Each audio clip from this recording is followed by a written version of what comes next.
দিল্লিতে জেপি নাড্ডার বাড়িতে তৃণমূল ত্যাগী এনসিপিআই সাংসদরা। জেপি নাড্ডার বাড়িতে বৈঠকে কাকলি ঘোষদস্তি রায়, শতাব্দী রায়, রচনা বন্দ্যোপাধ্যায়, জুন মালিয়া। এনডিএতে যোগদানের পর জেপি নাড্ডার বাড়িতে বৈঠকে তৃণমূল ত্যাগী এনসিপিআই সাংসদরা।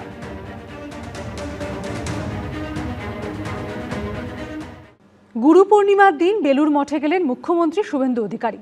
মন্ত্রোচ্চারণ থেকে সাষ্টাঙ্গে প্রণাম সবই করলেন ভক্তি মনে।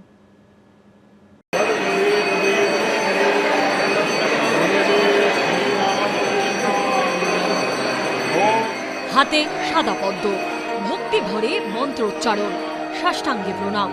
গুরু পূর্ণিমা উপলক্ষে বেলুর মঠে এই ভূমিকাতে দেখা গেল মুখ্যমন্ত্রী শুভেন্দু অধিকারীকে।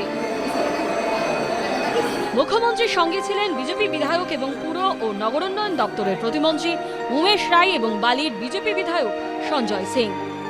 মুখ্যমন্ত্রী শুভেন্দু অধিকারী গুরু পূর্ণিমার দিন বেলুর মঠে আসেন এবং তিনি এসে এখানকার প্রেসিডেন্ট মহারাজ স্বামী গৌতমানন্দ তাকে শ্রদ্ধা জানান এবং আমরা দেখতে পাচ্ছি এই কালীমূর্তি, এই শ্রীমদ্ ভাগবত গীতা, শঙ্খ, সেইগুলো উপহারস্বরূপ তিনি তুলে দেন।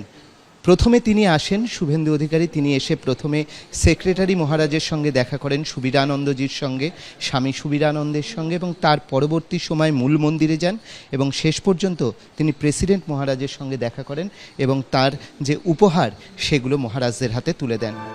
বুধবার সকালে প্রথমে রামকৃষ্ণ মঠ ও মিশনের সাধারণ সম্পাদক স্বামী সুবীরানন্দের সঙ্গে দেখা করেন মুখ্যমন্ত্রী।